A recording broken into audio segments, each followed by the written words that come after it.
What's up, guys? It's episode 394. Welcome back to the show. I don't ever slow up, no, I don't take sh**. I got no love for the fakeness. If you wanna play tough and wanna hate this, I'll always show up and make a statement. I don't ever slow up, no, I don't take sh**.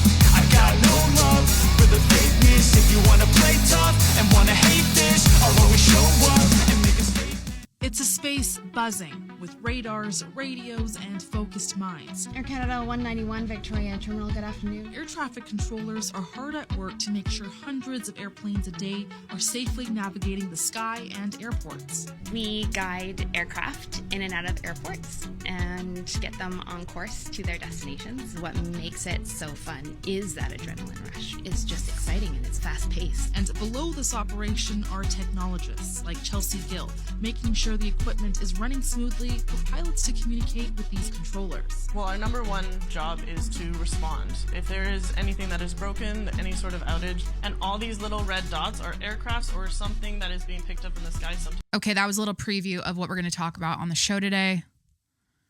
For obvious reasons, I am wildly curious about the world of air traffic controlling in 2025.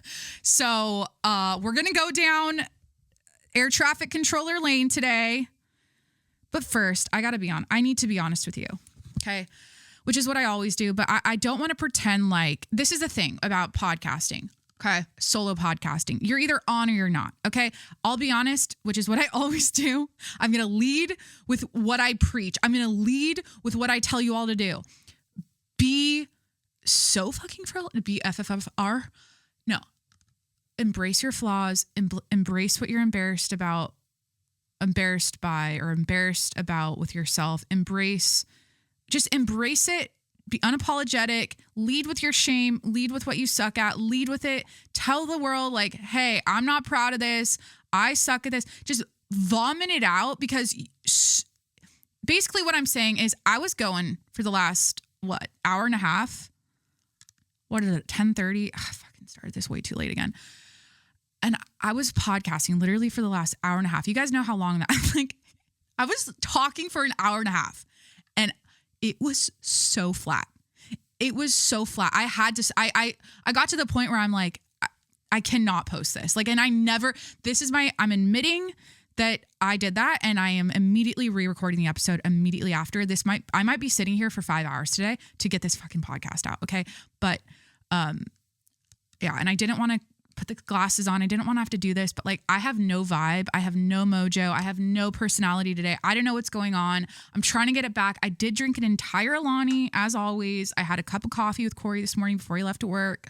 Got a green smoothie. You know, I've got all the right things on board, okay? And I just can't. I just fucking can't. So we're going to put the glasses on. We're going to talk about, okay, we've got life updates. We've got my trip to Washington, okay? Specifically, something that happened. Well, one of the things we're going to cover is something that happened with a Clear employee at the airport. Something that changed my life, okay? We're going to talk about that, what I got up to in Washington, how flying was, how getting on a plane was, and how, my experience was with that. Okay. We're going to talk about that. We're going to talk about the Gabby Petito documentary. See, this is what I needed to do on my first run through, or my first go around that I deleted. My hour and a half show I deleted because sometimes it is you guys, it's been happening more regularly. And is it because I'm in my stoner phase and I'm always groggy when I wake up because I take edibles before bed, and I skip my workout because I slept through my alarm today and I didn't get any endorphins like I did the last episode I put out? I mentioned the same thing. Yes. Okay. The answer is yes. However, that episode, it's so funny. The ones I'm like, oh, that sucked. I'm not even really going to promote it because I just don't really want anyone to listen to it. Every fucking time that happens, I always get oh, that was such a great episode. Corey listened to it. He never listens to my podcast, and he was like, oh my God, that was such a great episode. So it's because I talked about his golf. I'm pretty sure I talked about him golfing in it, and he loves when I talk about him on the show. So I also talked about his obsession with our lawn and our plants. So anyways, but yeah, what I needed to do in the first episode is just knock it out. Go down the list. This is what we're talking about today. This is what we're doing, and get into it. So we've got Washington, what happened at the airport, flying, Gabby Petito, the documentary on Netflix about Gabby Petito. I watched it. We're going to talk about it. Questions from my DMs, my perioral dermatitis doxy medication update. How's that combining with all my other medications and my weed phase? I'm giving, like, I don't know how you perceive me as a viewer, listener, watcher. Like, I'm giving, this is like, but I'm also baking sourdough. I'm giving tradwife stoner vibes today. And I'm here for it, whatever. So yeah, we're going to talk about my sourdough update, or like sourdough journey, how that's going. And then obviously the air traffic controller lane of TikTok and people. We're so lucky in 2025, or just in general, over the last decade of having, once TikTok's been popping for 5 years, let's call it, since the pandemic started. But like, we're so fortunate that we have access to people's lives, like raw behind the scenes footage of people's day in the life, right? So we can see from the time an air traffic controller wakes up to the time they let a plane crash because they weren't paying attention, we can see what they were doing all day. Like that's a beautiful thing. So like, I am so going to take advantage of that privilege we have in 2025 to see that. And we're going to play like, hi, get ready with me as an air traffic controller. And like, we're going to go watch all that shit. Cause I'm just so like, it's a world I don't understand or don't. I can like, I get the gist. Okay. They keep the planes in the sky for the most part. They keep, things organized up there and on the tarmac. But like, as of late, it's not looking so hot for them. But yeah, so we're going to do that. But I've got some old news stories here that I missed because I was gone last week. I mean, this lady in Pakistan trying to fix the country, don't really care. I mean, it's funny as fuck. I feel like at this point it's like super old news. The anglerfish that bubbled up, what was that, in Spain? The anglerfish. Do you guys know what I'm talking about? It was like, it's this fish, a bottom of the ocean fish. Fuck. It was a deep sea fish that was found at the surface of the ocean. And there was footage of it. Basically, my take on it is like, I could not believe how small it was. Like, that thing was giving, like, if you showed me a picture of an anglerfish, it's giving Honda Civic, okay? It's not giving baseball. But if you look at the picture, there's literally a picture of someone's hand, like, holding it. It's the size of, like a little baseball.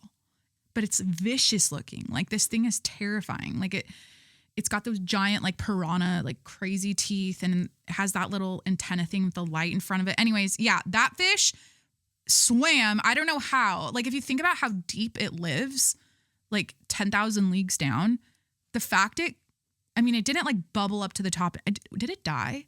Because like, fish float when they die, right? Like, wait a minute. Because if you've got your standard fish tank, right, and you've got a school of fish in there, first time I had a fish tank, immediately killed 10 Tetris fish. I think, were they called Tetris fish? Tetris fish. Because the water, I didn't like acclimate them to the new water fast enough. I was like 6. Okay, I don't even know. I wanted a fish tank, got a fish tank, went to Petco, got the Tetris fish, got like 25 of them. I woke up, half of them were floaters. So does the same concept apply to the ocean and like fish that... See, I am giving, am I stoned right now? Like, is this a high thought? Like, fuck me. It's the glasses. Okay. Why am I even talking about, we gotta like, I do not want to repeat what happened on my first take or my first go around at this episode. I can't, but I want to just say, like, yeah, do fish, like, they die, but they're like down there. Do they just end up floating and just becoming like, they probably disintegrate and just float, and I don't know. But this anglerfish bubbled up. It was really cute because it was really small. But I think, was it dead? Because they had like a picture of them holding it. Oh my God, another thing that happened, all these whales washed up and they had to euthanize all of them because they couldn't get them back in the water. Was that in Australia? So, Blake and Ryan on SNL. There was the SNL 50 thing. I didn't watch it or care at all about it, but I don't even care. Like, this whole Blake Lively, Justin Baldoni thing is, I don't even, it's old news now. Like, I just don't care. Okay, let's recap my trip to Washington. But first, please hit that subscribe button wherever you're listening right now. I'm on Apple, Spotify, Google Podcasts, Stitcher, Breaker, Overcast, wherever you listen to podcasts. Please hit that subscribe button and don't forget to review the show 5 stars while you're there. 5 stars. Just do it because I'm putting myself through this twice. That is a 5-star, I guess, effort. I don't know. Yeah, leave me a 5-star review on Spotify or Apple, wherever you're listening. Just review the show. Wherever you're listening, review the show 5 stars. Subscribe to my YouTube channel. This is a video and audio podcast, The Jacqueline Monroe Show on YouTube. Subscribe to my YouTube channel. Follow me on TikTok at Jacqueline Monroe and Instagram at Jacqueline Monroe. And if you want to support the show for $5 a month, patreon.com/TJMS. Patreon.com/TJMS. Go check it out. It's my little subscription channel over there. More like a tip jar, to be honest. But if you want to support the show for $5 a month, go check it out. Patreon.com/TJMS. All right, let's get into it. I went to Washington. I'm going to take my glasses off. I feel like I'm good now. Like, okay. And I also like can't see my computer because these are polarized. That happened a couple weeks ago too, if you remember. And I had to like look down the entire time. Anyways, yeah, let's recap my trip to Washington. I went to visit my family. I hadn't been home it was like the longest I haven't been home since I moved to San Diego, like a year and a half. Maybe I feel like I had a trip in between somewhere, but I'm trying to remember when. So I had a lot of people visit last year because of my wedding. So I felt like I saw my family a lot. But yeah, it was weird that I hadn't been home in that long. And something that no one tells you or something you don't realize until you, experience it, I guess, is that the longer you live away from where you grew up, because like most of my family grew up in Mount Vernon, Washington and stayed there their entire life. Like so I'm around people or the closest people to me only know what it's like to grow up and live they've moved away a little bit here and there. Sure. They like had a job that they lived in another part of the world. I don't know. Like obviously people move around, but most of them settled back where they grew up. And, which I feel like that's like super common, but I feel like when you live in San Diego, something that is really apparent is how many, most people here are like a transplant. Like, or a lot of people here are like me, where they grew up somewhere else and they moved here and then they planted roots here and built a life here and stayed here, but they're not actually from here, you know? So yeah, most people, so my family, everyone's like born and raised and stayed in Mount Vernon, Washington. So they're all like it's like you're used to it, right? But then something you don't realize until you like move away, plant roots in a new city, and then come back home is like how you're going to go. Like for me, at least, it is such a sensory, not overload. Like it's a weird sensory experience because like when I first moved to San Diego and I went home after a few months, it was like, oh, I'm super familiar with this. I was just here. Like there's nothing like weird about it. But 7 years later, now when I go home, it's like, it's becoming more and more like not home or like not, it's like that's home. That's where I'm from and everything. But I recognize everything, but I don't feel as close to it like I used to. And that's a weird, like cutting of the umbilical cord over time experience. Like you feel this like drifting happening. And, you know, typically I go home 1 or 2 times a year. Like regular, like up until this last time, I don't know why I didn't go home in that, like was it a year and a half? I think it was Christmas 2023. Was it that I was home? Or 2022? Shit. Yeah. It was way too long. But yeah, even if I regularly visit or go a couple times a year, it just over time. And then people like your family, everyone like looks a little different. Everything's just a little bit different. New buildings go up, things get torn down. Like, so it's always, and then I find myself, and this is the thing, whenever I talk about my hometown and where I'm from, I get flack like, oh, you make it sound like, because I grew up in farmland.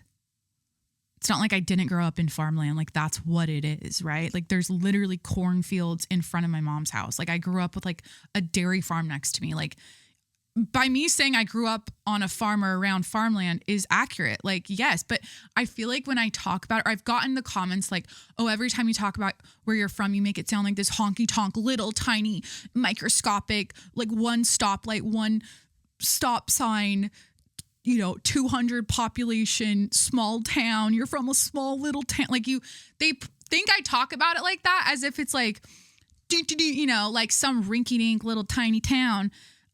Which is not the case. Mount Vernon's like population probably like, I don't know, like 60,000. I don't know actually how big it is, but it's got a mix of the farmland stuff. And then it's got like a more urban side to it. Like there's a lot going on. It's right on next to the freeway. You can buzz down to Seattle or Vancouver, BC quickly. Like it's connected. It's not like out in the middle of nowhere, Nebraska. Like that's not the kind of hometown I come from. And at this point, like, I don't know why I'm like defending my appreciation for my town, but truly I'm being honest, like, or I'm being sincere when I say this. Jacqueline, if you have to even say you're being sincere and honest, why am I being sassy? It's because, I don't know. I'm like, sometimes I feel that I'm not, whatever. Don't need to go off on a tangent right now. The reason I didn't appreciate it when I was younger. And I think I always wanted to do like Southern California and like the big city. And I wanted to get away from Mount Vernon. And I was like, I romanticized this lifestyle in Southern California. And now I live here, right? Like I made it happen. But now I have a new appreciation or a different, I appreciate where I'm from more. Like I have this different connection to it. And it's just, like when I was home, I found myself staring at shit and just being like, fuck, it's so peaceful and beautiful. And like, there were swans everywhere. There's always like birds in the fields. Like that's just like the thing in Washington, like where I grew up. There's always like snow geese, swans, Canadian honkers, mallard ducks. There are thousands of mallard ducks. Like the entire fields were covered in ducks and swans. They were like hanging out together. It was really cute. Oh, bald eagles. There's just birds are like a big thing where I'm from. So just seeing that in the mountains and just the setting is so peaceful and calm. And I'm not around that. Like I obviously used to be living there. So when I go home now, I'm like, damn, I really had like my childhood experience growing up with that open space, just like shit to do. That's like outdoors and like San Diego is just not, it's just so developed, right? Like I live in, it's beautiful. There's the beach, it's palm trees, sunshine, and you've got the mountains close by. Sure, there's great places to hike and whatnot, but it's just not the same. Like it's not, it's always busy and crazy and there's so many tourists. It's just a different feeling being here, which I personally love. Like that's why I live here. I feel like I need a lot of like shit going on around me.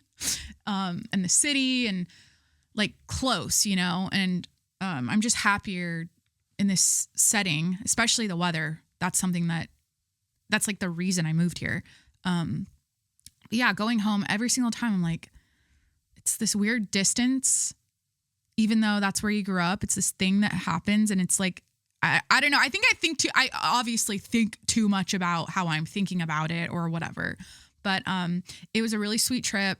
Most of the trip was just hanging out, sitting around the table, drinking coffee, catching up, talking for hours, having great dinners, just nice hangs. Like that's really what I needed. I just need to be with my people and catch up and spend quality time with them because yeah, it's like literally all that matters. And I had a lot of things hit me on this last trip. Like a lot, I found myself reflecting a lot and just thinking about my life and what I want. And I think it's when you see chapters close, open and close, you've got, everyone, I'm in a new life chapter than I was when I went home last time, right? My grandparents are in a new life chapter. My sister's getting married. She's going into a new life chapter. My mom, like things are moving, right? And so when you see that, and I just think it's like maturing as you get older, you realize like what's important, what you want out of your life. And I don't know, it just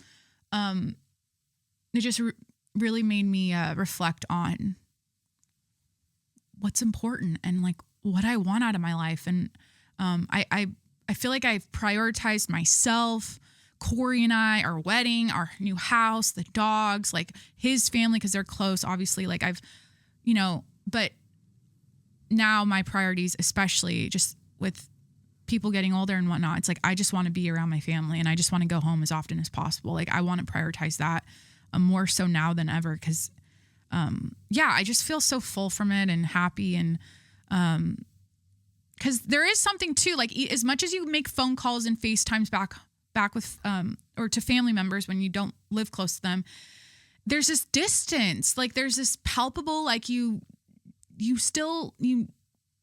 your fucking family, but it's like this little bit of a distance between you because you just don't see each other every day like you used to.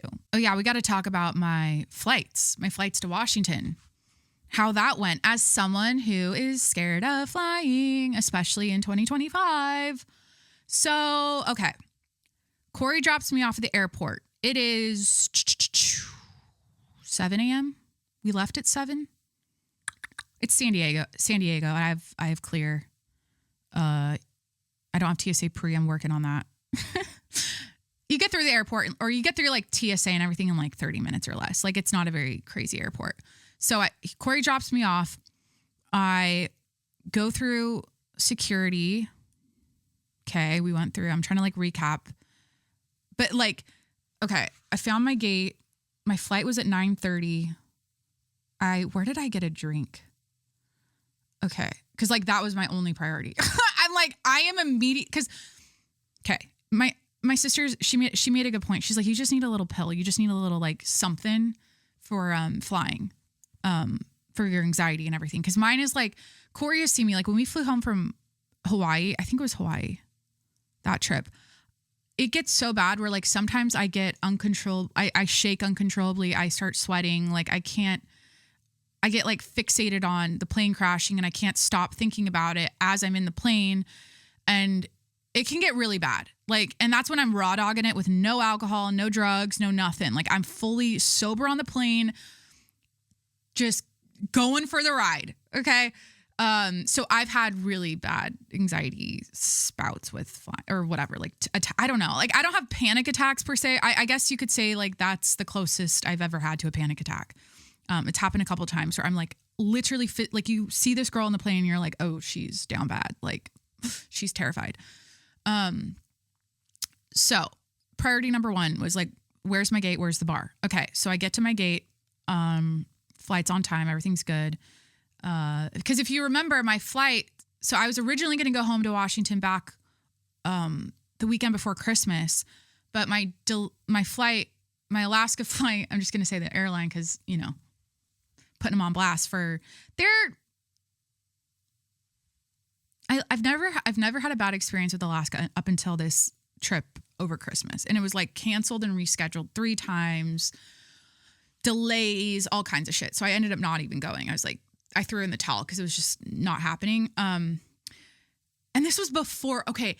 So that's what's wild is like, that's before all the planes were crashing, but that's when the drones were happening. And so like my brain was like, oh, this is a sign because like drones or something. And it's like sketchy out there in the sky. Meanwhile, like 2 weeks later, planes are going to just start crashing in the new year. So at the time, if my flight, like, cause it got canceled the night before and rescheduled like twice or something. If that happened, after all these plane crashes or like whatever, I would have been like, oh, this is definitely a sign I'm not supposed to go. Anyways, I think like that. I don't know. I even get paranoid with like the flight number and I'll add all the numbers together and I'm like, does this number have bad energy to it? Or like, is this, like I get really in the weeds. Something though, like speaking of all this anxiety talk, my mom and sister clocked it. They're like, this is like a new side of you. Like we've never seen, like, you're not usually like scared about everything and anxious. And like, they pointed it out and I'm like, yeah, I know. Like, what the fuck is this? And then my mom was like, yeah, I had my first panic attack at 30. I had to like get pulled off a plane because I was freaking out so much. So I'm like, maybe it's just, I don't know. I need help. I'm working on it. It is new. And I think you guys can obviously tell, like, I'm a little, I go down the spiral staircase a lot about being scared of stuff. And like, I don't know, whatever. So it's funny when they were both telling me like, hey, like, stop, like, you're good. Like, this is not how you usually are. Like, why are you freaking out about things that you usually would tell us not to freak out about? So anyways, so the flight, okay, I get a IPA at the bar, which is so heavy for like 8 a.m. But for some reason, like, that just does it for me. When we went to Cabo, Corey and I pounded 2 IPAs before, at like 7 a.m. Like, it was insane. Like, our flight wasn't that early. So I just kind of repeated what I did before. I was like, okay, that worked on that flight. I'm going to do it again. Sometimes I get like a Bloody Mary, whatever. I just never, like, my younger self, like, I would always see people drinking at the bar to get, like, before their flight early in the morning. I was like, what the fuck? I'm like, huh? Like, I didn't get it.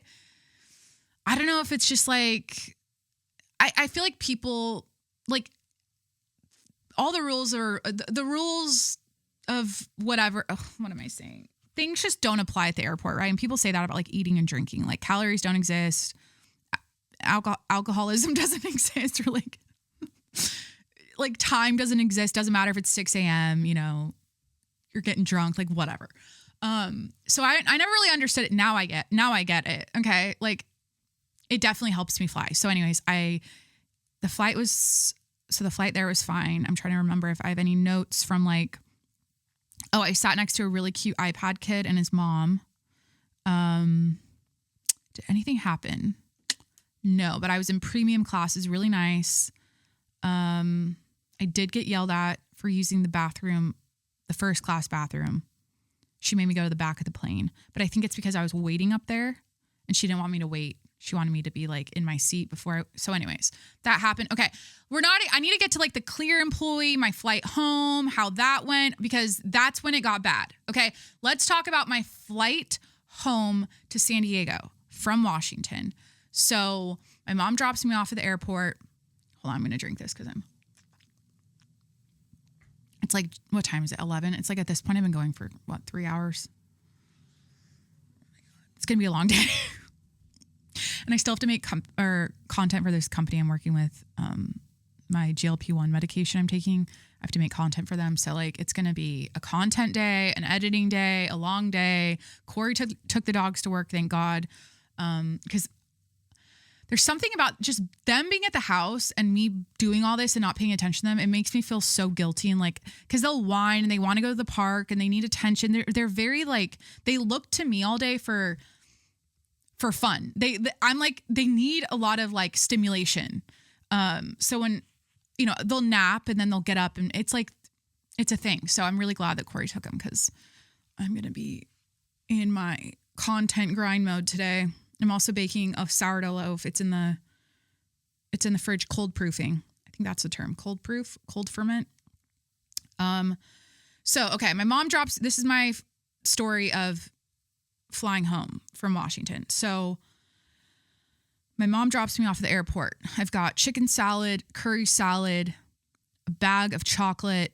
What else is in she like stashed. She's like all this because she was going to be leaving for a few days. So she didn't want all this food in her fridge. So she like stuffs my carry-on full of all this food.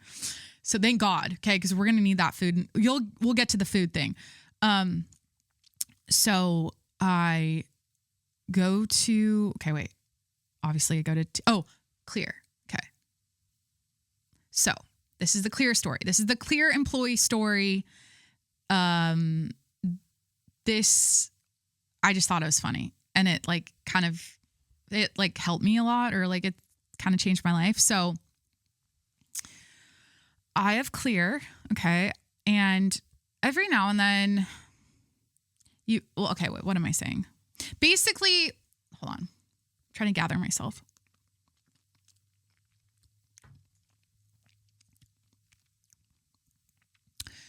The Clear employee at the SeaTac International Airport cured my body dysmorphia. And here's how. Okay, this is the story.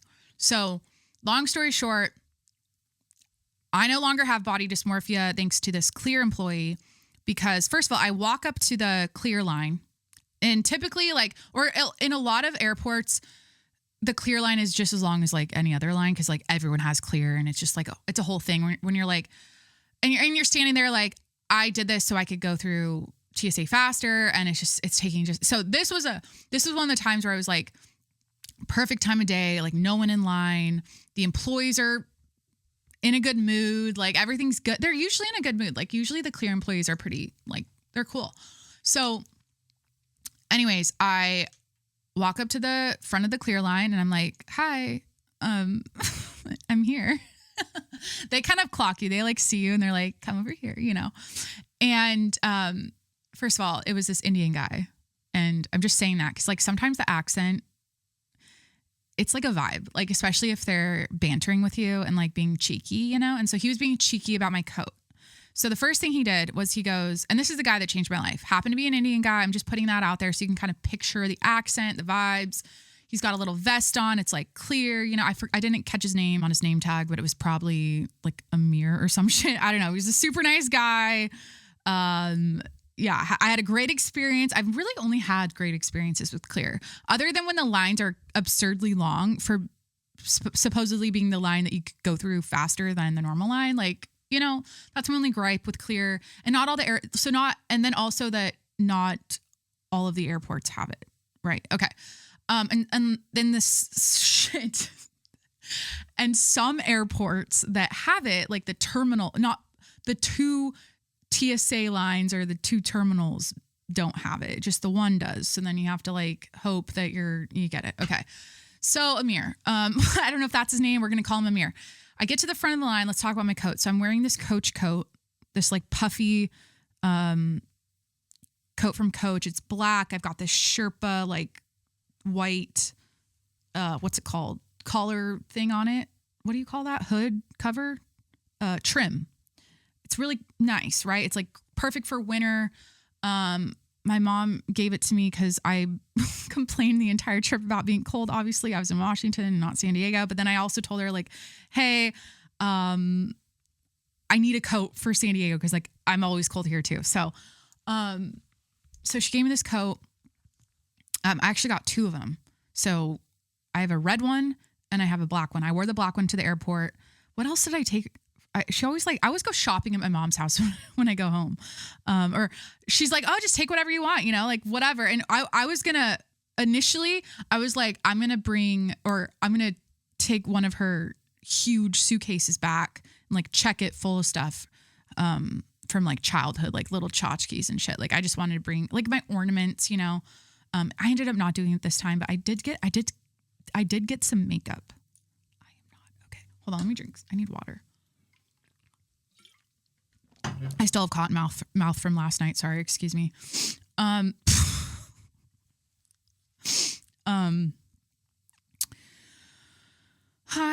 I'm a trad wife. Hi, I make sourdough. Hi, I'm in my stoner phase that's going to end in like 2 weeks when we run out of our edibles. Okay, cool. Good story. My mom gave me some makeup. Now, here's what I want to say about luxury makeup. Sometimes it's worth it, right? Like sometimes there's a noticeable quality difference in a luxury brand version of a makeup item than a drugstore, right? So she gave me this, I'm wearing it right now, this YSL, it's like a glossy lipstick, sparkly thing. I don't really know how to explain it, but it's really pretty. And it's one of those things where like sparkles, like luxury makeup products that are sparkly are typically way better than drugstore. Like the sparkles are the quality or the shine or the sparkliness in my experience is usually better. So this lip gloss, lipstick stuff has sparkles in it. And it's like the type of sparkle where if you see it in person on someone, you're like, oh my God, like it's so beautiful, you know, and iridescent. And so she gave me that, which I'm really happy about because it's gorgeous. And then she gave me a Lancome foundation she doesn't use, and I'm wearing it today. Hi. Go to YouTube or Spotify to watch the video version of the podcast. Don't forget to subscribe while you're okay. And I don't know if I'm just using the wrong foundations, but I thought I loved this Maybelline skin tint, which I do.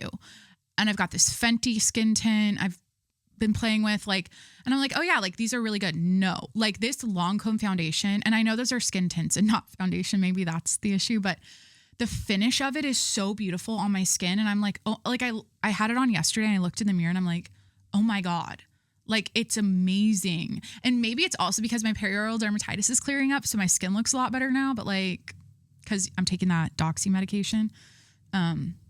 But yeah, what else did I bring home? Anyways, that, oh my God, off on a tangent. You guys want to know about the Clear employee. You want to know how he cured my body dysmorphia. Okay. So my first impression of Amir, let's call him Amir, is I walk up to the line and he's like, come this way, you know? And like, it was literally like, yes, I'm not going to do the accent, you know?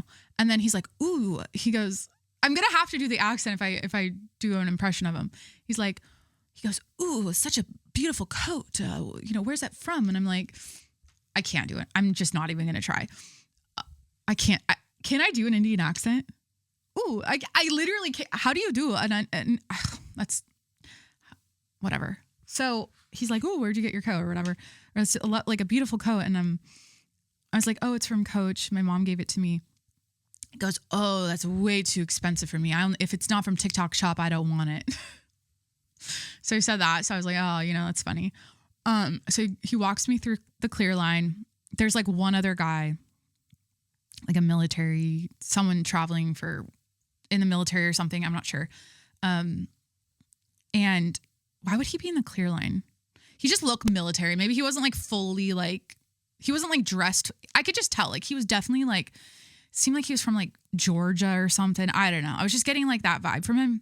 So he was in line, and then it was me, and then like one other person. Oh, a whole huge family was going through the Clear line, but they were like way ahead. So I was like, okay, I'm not annoyed. It's not too busy. So I get up to the eyeball scanner, right? And you know, so they usually, what is it? A fingerprint? No, you go to the Clear thing, and usually it either does, it does the face scan. Okay. So it started with a face scan, and then if that doesn't work, it does the eyeball scan, or like it does both. I don't know. And then they let you through. So I go up to the Clear thing, the kiosk, whatever. And I stand there and I see my face in the recognition thing. And I'm like putting my face, like he's like, oh, closer, back up. And then I was like, it's not like doing it right. Like, it's just not like detecting my face. And then it took a picture, right? And it was like, doesn't recognize this face. And I'm like, huh? Like, it like didn't work. The facial recognition did not work. So then I was like, that's weird. Like, I have Clear. I just renewed it. Like, I know it's good for this year. Everything's been updated and good. My passport's good. Like, everything's good. So I was like, that's weird. He's like, okay, let's scan your eyes instead. So then I'm like doing the eye scanner, and, you know, it's like, get closer and back up. And like, you know, so it finally does the thing. And it detected my eyes, thank God, because I don't know like what my alternatives would have been after that. Like, I guess the fingerprint, but so it got my eyes, and then my picture popped up, right? My Clear picture. And holy shit, I looked like that anglerfish, or like I looked like my face was much larger. Okay. My face was like a puffer fish. Clearly, I was full of sodium on the day I took my Clear picture. I don't know what was going on. Must have been a very early flight, but the fucking facial recognition didn't detect my face because it didn't recognize that it was the same person. He's like, is that he literally? And I was like, is he just being funny, or like, because you don't want to like I'm a woman. You're not supposed to like talk to me like, you're not supposed to make comments about like my appearance like that, you know? He goes, is this your sister? And I go, no, that's me. He goes, oh, he goes, oh, you, he goes, you look so much different. He's like, did you lose weight? And I'm like, yeah, I'm like 20 pounds heavier in that picture. And he's like, oh, he's like, you need to update it. He's like, make sure, he goes, I can see that it's you, but like, you need to update your clear picture or else you're going to have this problem every single time. So yeah, I don't have body dysmorphia anymore. And I finally see myself for my smaller size. And I guess everyone around me does, because like everywhere I go, they're like, oh my God, like you've lost so much weight. And I do not see it. I literally do not see it. And, which sounds insane, but like, if you have body dysmorphia, if you've ever had any sort of like, body image stuff or like, eating stuff or like, I don't know how to explain it. Like, cause literally I was 20 pounds heavier, which isn't a crazy amount in the grand scheme of things. Was that like a round story? Okay. He was an Indian guy who checked me through. So that was the profile. He was Indian. He worked at Clear. His name was Amir in my head. He commented on my Coach coat. He said it was really fancy. He said it's too expensive for him because he only shops at TikTok Shop. I go through, I scan my face. It doesn't work. I scan my eyes. It finally gets me or detects me. My face was like, I was like so puffy in that picture. He was like, you need to update your picture because you're much skinnier now. And he's like, you look great. And I was like, thank you, and he said, I need to update my picture. I don't know. I guess that's a PSA story for anyone on a GLP-1. Like if you haven't updated your clear picture, and you've lost a lot of weight, like make sure you do that because it won't detect you. Like that technology, like you would think it would be able to detect you. No, it can't. If your cheeks are further out. This is a dumb story. I hate this episode. Now I'm going to delete the second version. I'm going to literally be podcasting till 6 p.m. This will be take 2 that I'll delete and redo because I hate this story because I wanted to make it funny because I was going to make the whole, like I literally wrote down in my notes, like Clear employee cured my body dysmorphia. It's like, could have made that way more entertaining. Kind of flopped at the end there, but you get it. Okay. But my flight and all that food in my bag, thank God I had. Was that around? Wait, I said the recap of the story I just told. Kind of flat, but I was talking about something before. Oh, body dysmorphia. Yeah, it's a weird thing. Like, because the jeans are crazy right now.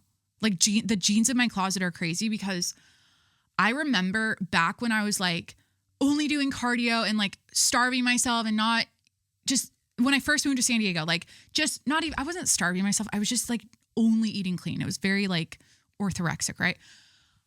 I had this pair of jeans that I was like dying to fit into, right? I was like, oh, I just want to like get these because they were really cute, right? And I was like, I just want these to fit. So eventually they fit and they were like, they fit. They weren't like loose or anything. Those same fucking jeans fall off my ass now. And I'm like, huh? Because I feel like now I'm a lot more muscular. I lift heavy. I still like, yeah, I'm like working out differently now. So I don't know, like the dimensions of my body must have changed a ton. I don't really know since then. But I remember at the time feeling so tiny. I was like, that was the smallest I'd ever been. And yet those jeans like just fit me. And now they fall off me. So like, and then jeans I wore like 6 months ago, like I can't even. So it's a wild thing. Cause so I know the clothes are way looser, but like in the mirror, I don't notice it. And I'm being 100% like, this is, if you have body dysmorphia, you get it. Like it can be like that insane. Okay. Let's talk about my flight home, right? So I get through Clear, I get through TSA. I've got my little suitcase. Everything's full of snacks, right? And let's see. I'm in my ticket says gate like D8. Okay. So I'm like, cool. I got to go to D. So I'm like, go to D. I see D8. I'm pretty early I've got like an hour to kill. So I immediately go to this little like Asian fusion bar thing. And I sit down and hi, what does she order? Another fucking IPA. I'm in the airport waiting for my flight, stressing out. I'm seeing the rain come down on the tarmac. I'm getting anxious. I was already getting, whether there was rain or not, I was getting that IPA, right? Okay. So I sit my ass down and have my little drink. And something that I've been doing recently instead of like social media scrolling is Pinterest scrolling. So it was kind of fun. I like found myself on Pinterest, getting a little turnt from the IPA, getting inspo about, just like home decor and shit. So I'm sitting there and thank God I checked. I went to Google just to check my flight status, right? I was just like being smart. No, bitch, you're in gate N. So I'm like, fuck, I have like 10 minutes until boarding. So did I order a second round? I did. I had 2 IPAs dipped to gate N. I get to gate N. They're boarding. Is this like, okay, you guys know it's standard procedure. You're flying home. This is what I'm trying to get to. Okay. I'm perfectly lit. I'm not feeling anxious. You guys just understand. Like we all have, okay.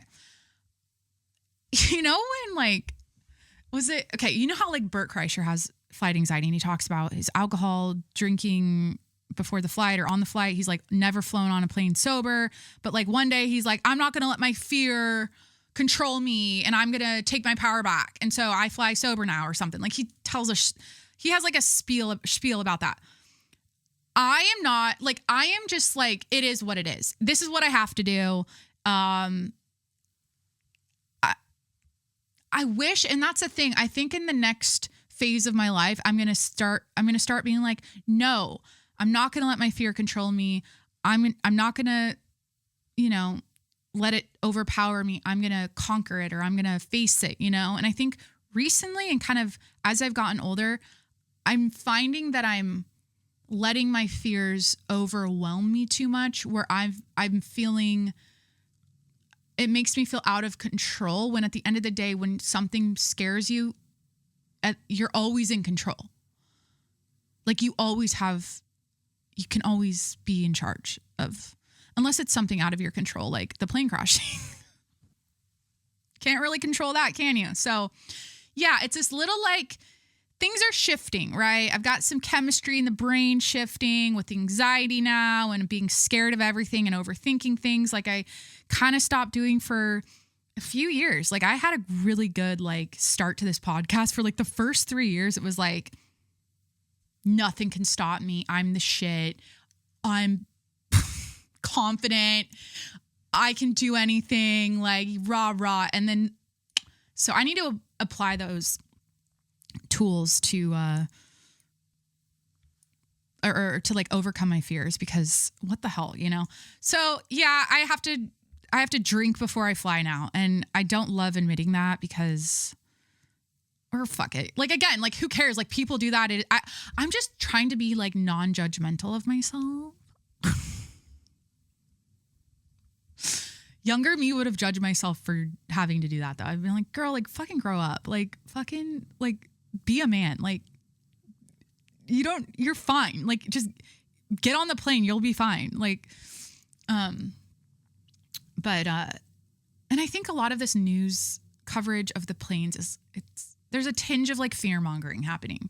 It's like everything that slightly goes wrong with the plane now is reported on. So anyways, this is what happened though. I get on the plane. I'm in row like 9A. Okay. I'm sitting next to 2 women. They looked like daughter and mom and daughter, but turns out they weren't. I'm on the window. I'm on the window. There's 2 women next to me. And we're like 10 minutes past when we should have taken off. So I'm like, oh, that's weird delay. Usually they say something or maybe they're just running behind. So I'm like, oh, okay. So it starts off with the girl next to me had an emergency directly next to me in the middle seat. She had an emergency and they had to take her off the plane. So that was like a thing. I was like, oh, things are starting off a little weird, but like, it's fine. She has an emergency. Then it was like, okay, now the rain's coming down really hard. Now I'm getting a little, and I know planes can take off in the rain. No big deal. I'm pretty used to it. Just living in Washington, flying there a lot. It's very common, not too scary. Then it was like, okay, some sort of air pressure thing. We had like, hey, we're trying to get you in the sky safely, or like we're trying to get this plane off the ground, but we have to replace a part. It's going to be, you're going to have to wait. Like it's going to be like 15 to 20 minutes. You might start feeling a lot of airflow coming out of your vents.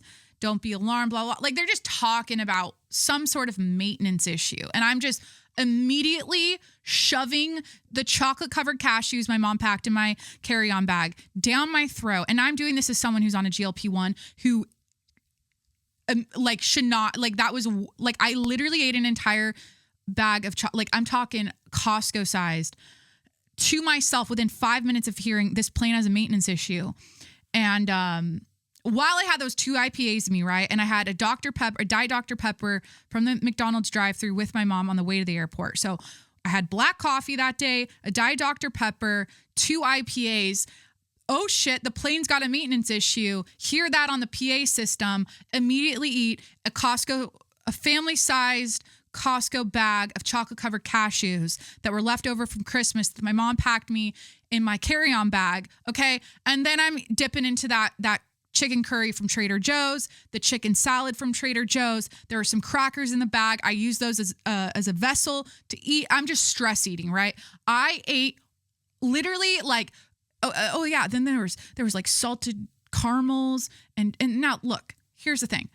The girl that had the panic attack or the family emergency or something that had to leave from the middle seat next to me, she was gone. So I was feeling completely at ease eating all of this while we were waiting for the new part to be installed on the plane. Now, if there's someone directly next to me when I'm on a plane, I pretty much never eat because I'm just I have to like turn my body. I don't know. Like I just don't feel comfortable doing that. So the fact that she was gone and had an empty middle seat and the woman on the aisle she was a bigger lady. And I was like, she's not going to judge me for eating all these chocolate covered cashews. She's not going to judge me. So I think she was eating some Funyuns or something. I don't know what she was eating, but she was good. She had her snacks. I had my snacks. I don't know if she was stress eating. I probably should have talked to her. I really didn't because I was just, headphones in, podcast in, eating, waiting for this plane to take off. So that's what happened. I stress ate through my GLP-1 medication. I mean, my stomach was so messed up. Oh my God. And then I get in the sky, smooth takeoff, rain's coming down, little bumpy, but that's to be expected coming out of SeaTac into the clouds. There's a lot of like rain clouds and shit. So we get to a cruising altitude. Oh, they did tell us, hey, we've got some weather coming in, so we have to fly at a lower altitude. So that was weird. So I clocked that as like, hey, we're flying at a different altitude. Is this going to interfere with any other like smaller planes that fly low like this? Like, are they on the same page? Do they know we're coming down to like 20,000 feet instead of 30,000 feet? Are we in the clear here? Like, I'm just going in my brain like 100 miles an hour, right? So shout out mom. She always gets me a cheese tray when she books my flight. Through Alaska, they have these beautiful cheese trays. So on top of all the snacks I ate before takeoff, I get a cheese tray. And then they're like, hey, you want anything to drink? So I was like, Diet Coke, water, no ice, and an espresso martini. My stomach, it's still fucked up. Okay, but see, I don't know why. Like I put my body through the paces, and former like health and fitness, like I'm so obsessed with like healthy eating and clean eating and like exercise. Like I was just like all about it. My personality was that, right? Like I would go to the airport with like I would like never eat in the airport, never drink, obviously, no alcohol, none of that. Like my snacks would be like a hard-boiled egg and like a fucking apple. And I'd be like, I'm just drinking water, please. Like when they come by, like I just want like a water and maybe like a coffee. I would never have like Diet Coke or anything fun ever. And so like the fact that I'm just like pounding the alcohol and food now to fly is kind of it's honestly a vibe, but like it's just like my body, it was like I was hungover the next day. I was like in pain. My stomach hurt. I had to drink my laxative tea to get all that shit out of me because, my GLP-1 constipates me and I can't, it just, it's not a good situation. So, and then like Corey and I went out to Italian that night. Oh my God. Then he picks me up from the airport from that flight home to San Diego. Immediately we go get Italian food. So then I'm pounding that inside me too. And we got red wine. So what did I have that day? A black coffee, a Diet Dr. Pepper, 2 IPAs, an espresso martini, a Diet Coke, and 2 glasses of red wine. Fuck yeah. I love flying in 2025. It's so much fun. It really is, to not do that. The truth is I would have been fine without any of that, obviously. Okay. But at this time in my life, for whatever reason, because everything's a choice, like your actions, everything is a choice. You're in the driver's seat of your life. It's all your fault, right? Like I'm not, it's not happening to me. I am choosing to not be resilient. I am choosing to not have courage when I fly. I am choosing to not or I'm choosing to let my fears take over me where I have to use coping mechanisms like alcohol and food just so I can fucking fly without having a panic attack. That's a choice. And it's kind of like I'm not obviously my stomach was really mad at me, but whatever. It's just a phase, I guess. I don't know. It's a tough time flying in 2025. I don't know.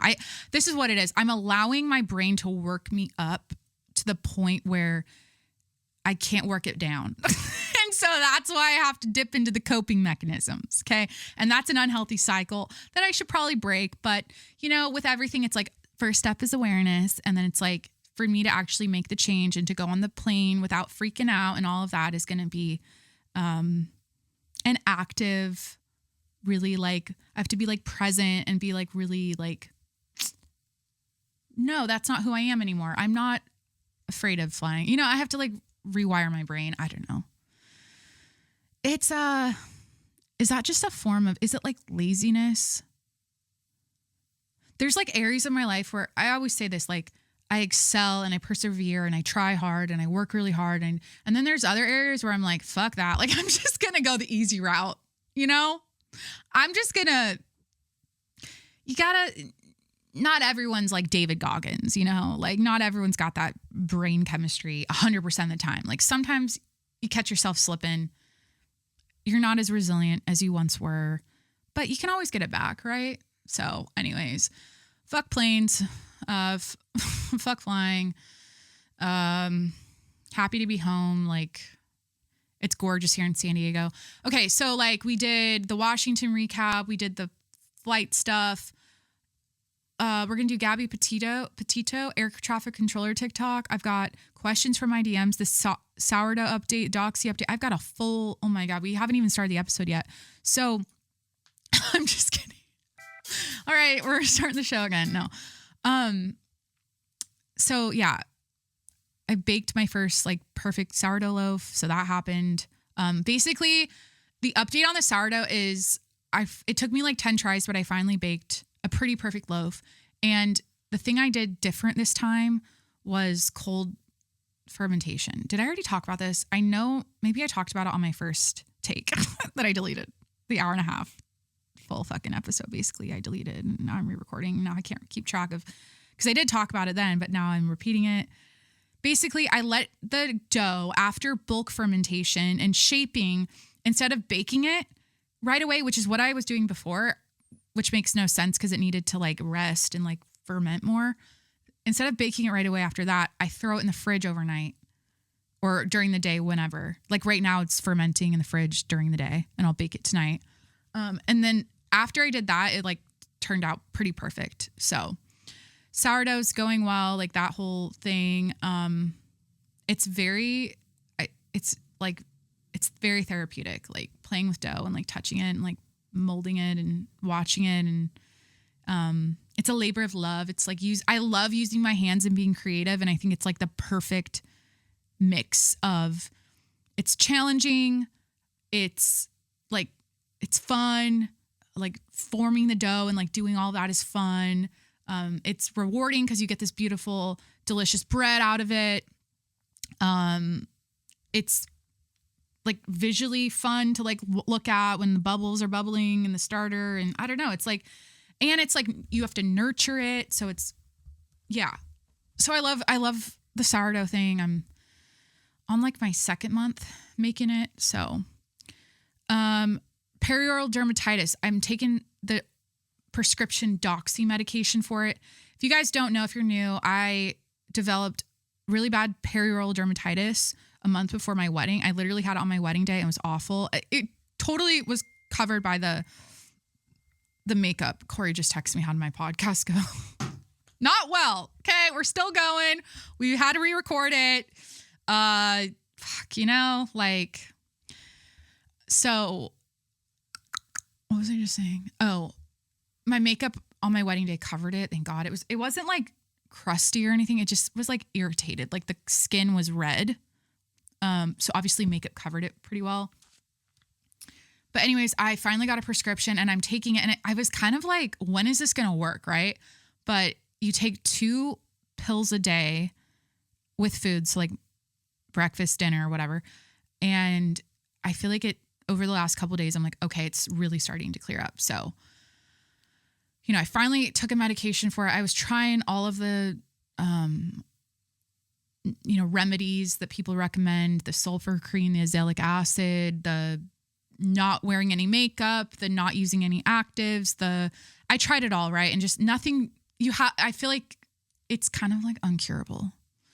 And the annoying thing is people don't know why, or like doctors, like they don't know why you get it. Like something triggers it. And then once that happens, it's like kind of here to stay. So I'm still convinced that it's my acrylics, because the time when I was doing my nail trials for my wedding, it kind of the timeline of like when I started doing that and when I got the dermatitis, it's like the same. And then some women say once they stopped getting acrylics, it completely went away. So who knows, whatever. I'm taking the doxy. It's fine.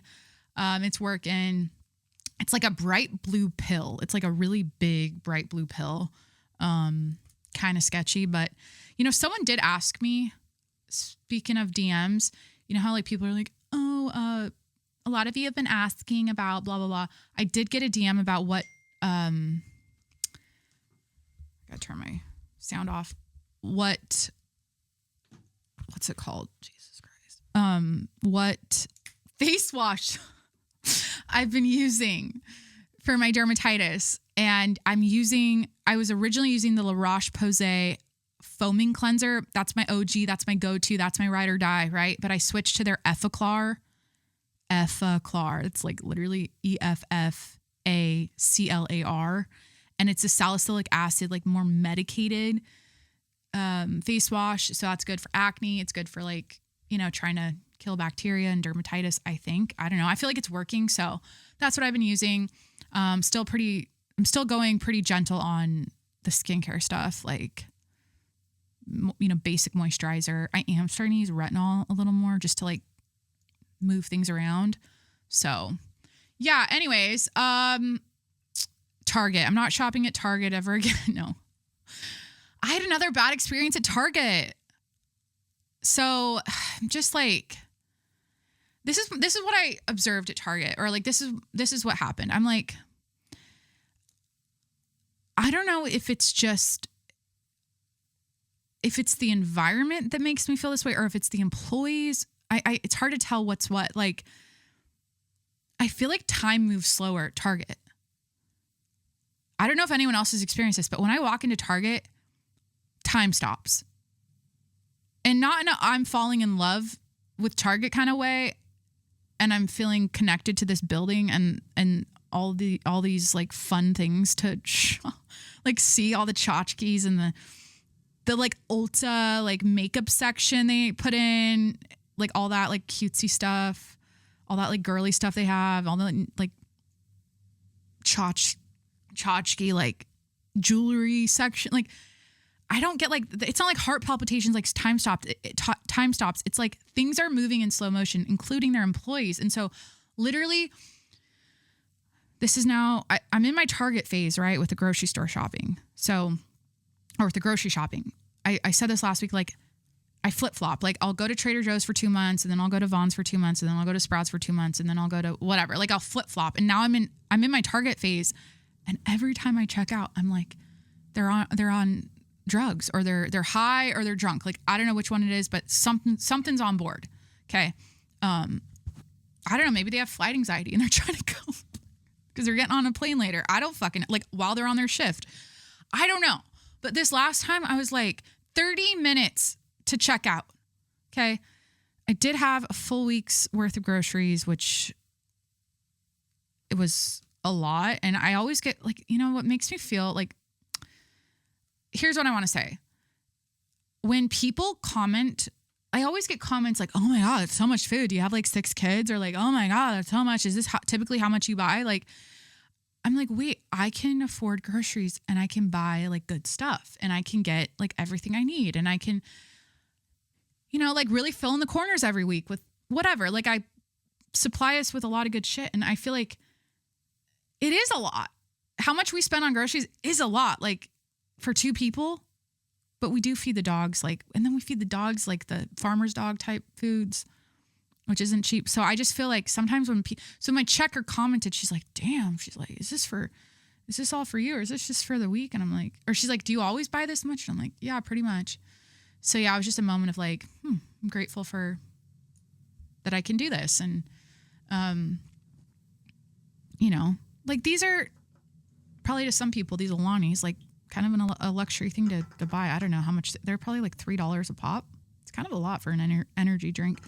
So yeah, it took me 30 minutes to check out. And I was just like, I was practicing being present and meditating through it. But this is the thing. When you go to Trader Joe's through that checkout aisle, like, they're on a mission to get you out of there as quickly as possible and also connect with you on a deep emotional, spiritual, sexual level. They are like, that's what they're hired to do that. It's like, move fast, make the customer feel like time stops because you're looking at them with loving eyes, asking about their day and what they're up to. And, you know, like, that's the vibe at Trader Joe's and most grocery stores. Like, there's a cadence to how they check you out. That's like, okay, yeah, they're like trying to bag this shit fast. And they're trying to like get you like through the line. At Target, it's like dragon teeth. And I don't know if it's the time of day. I don't know. I'm really like, okay, this topic, we're putting it to bed. You get it. Target hasn't been working out for me. I like their inventory. I like the store and what it has to offer. I really do. But I just can't. I'm like, or is it just all service employees being like just completely out to lunch on their shifts, including these fucking air traffic controllers? Like, people just, the rhythm, the cadence, the vibes, like, no one's there. No one cares. No one wants to be there. Everyone's got an AirPod in. People are just bored, checked out. Like, kind of a sad thing to see about our society. But, you know, we all know that it's going to be some form of a robot checking us out in a few short years. Like, and I'm so ready for it. I don't give a fuck. The second a robot can do my dishes, scrub my toilets, vacuum my floors, like, clean like, that's like, well, you can hire a person obviously to do that, but like, the second you can hire a robot, like, that'd be so sick. Like, you make dinner, okay? You have your dinner at the table, you make dinner, whatever, like, you're eating dinner, and then you kind of like, you go off to your Netflix, you like lay on your couch, whatever, and you're chilling, you got a bowl of ice cream or something, you're like unwinding for the night, and your robot is just in there completely cleaning your kitchen. I don't know. Like, I just think that would be so cool and like fun just to like see it do its job. Okay, I'm going to call Corey to break things up here and just to like hear from him. Hi, dear. Hi, honey. I'm still podcasting. Oh, okay. Just checking to see how it's going. I had to delete an hour and a half. Oh, why? I was just flat. I was so flat and I couldn't take it any longer. I had to delete it. Oh, wow. Yeah. First time that's happened. Like maybe like a couple times a year. Yeah. So. I'm re-recording basically the same thing I already said, which is Oh, okay. yeah, Well, the pups are hanging. They're good. that's good. Jimmy's sleeping. Should I quit podcasting? No. I know. It was just I don't know. I think it's because I skipped my spin class. I was kind of like groggy and, you know. Yeah, sometimes you have an off day. It's normal. Yeah. So, all right. Well, anything You else? okay? Yeah, I'm going to talk about the Gabby Petito documentary. Yeah, Gabby for sure. Are you on right now? I'm on. You're live. We're doing Wow. it. I'm trying to break up the show with a little intermission with a Corey call-in. Yeah. Oh, good, yeah. So, Well, we just had lunch. We have a call coming up here soon. I just, cool. yeah, just kind of a mundane type of day. Nothing too exciting. Sweet. Okay. Well, That is okay. Well, I'm glad you had to recharge, but maybe this time will be better. it better be. This is it. I'm not deleting know. this one. I know. Sometimes it's a good thing. Yeah, I guess. I know. All right. No quitting. Stay strong. We got to stop. It's the I'm groggy from the edibles. We got to stop it. All right. Absolutely. All right. You take the strong ones. I take the small No, ones. I didn't. I took the light one. Oh, okay. Yeah. All right. I love you. Hello, all your fans. And I'll see you a little later. Anything else? Any thoughts on Gabby? Yeah, it's pretty unexpected. It's pretty crazy. It's stupid. It's naive, overly naive. Yeah. And Sad. it's quite the story. That's for sure. Yeah. It's a real shame. Didn't need to happen.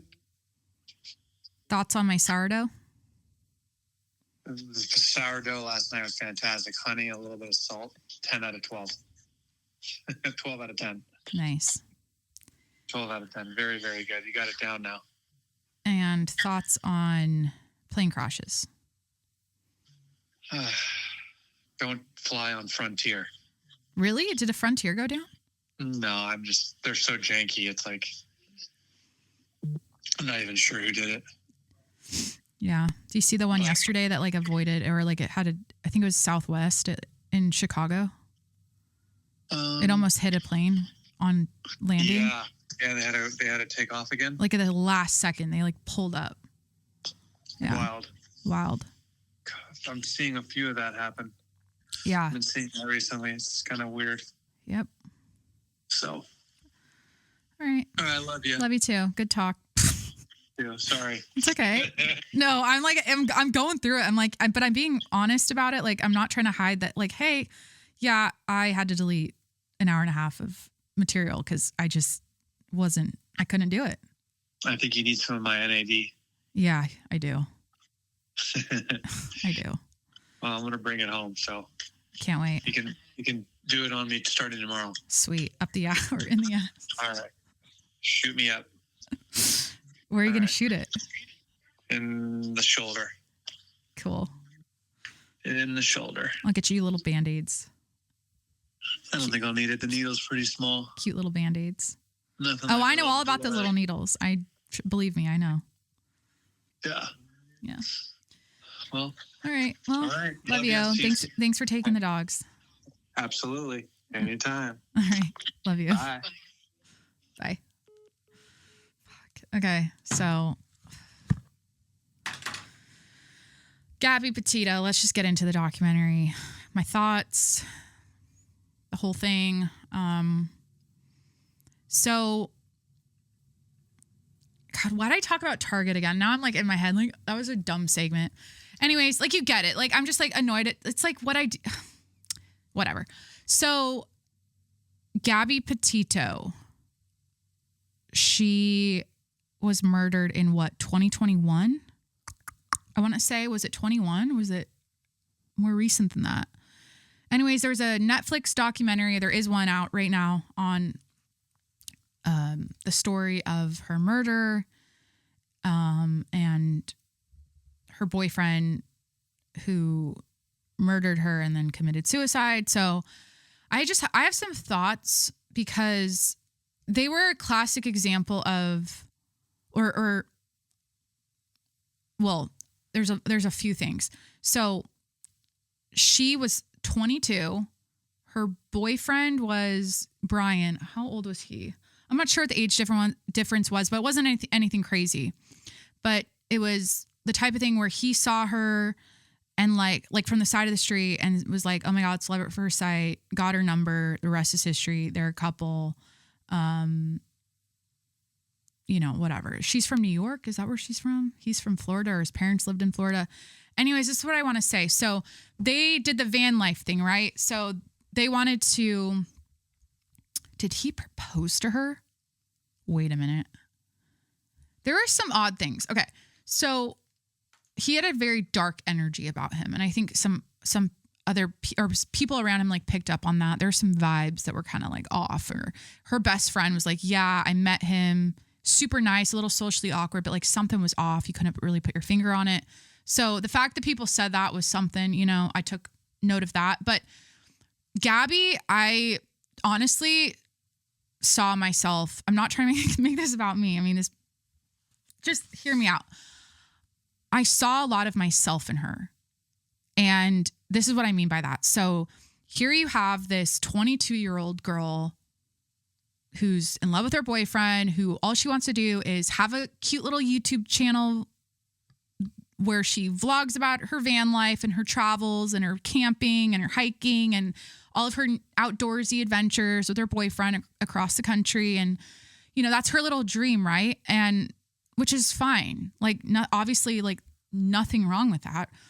So, it was all very innocent, all very well-intentioned. And she, in my eyes, was extremely,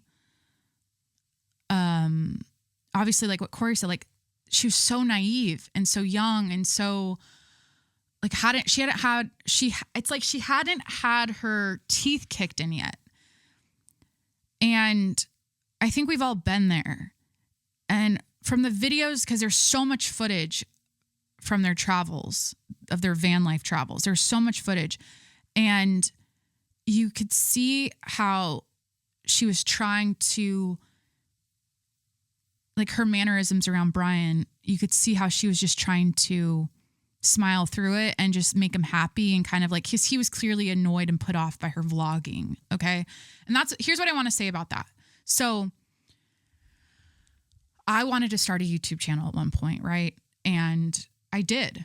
I started like a vlogging channel like we all have. I feel like everyone's got a story of like, I want to be a YouTuber, and I posted my first vlog, right? So like this started for me back in, I did like my first YouTube video in college, and I made vlogs here and there. And during the pandemic, I was like trying to do a YouTube channel, but it was a mess, right? But here's what I want to say about Gabby. Like,